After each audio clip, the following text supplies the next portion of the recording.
নবীজি বলেছেন, রমজান মুবারকে কেউ যদি একটি নফল কাজ আদায় করে, একটি নফল ইবাদত করে, অন্য মাসের একটি ফরজ আদায় করার সওয়াব আল্লাহ পাক নামায় আমলে দিয়ে দিবেন।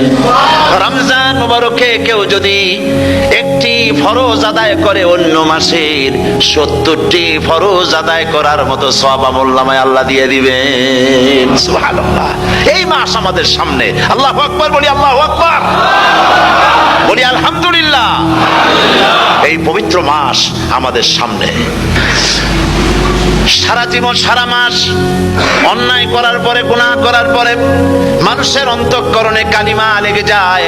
আল্লাহ রাব্বুল আলামিন রমজান মুবারকের একটা ব্যবস্থা করেছেন, ইঞ্জিন ওভারহোলিং এর মতো, ইঞ্জিন ডাউন দেওয়ার মতো।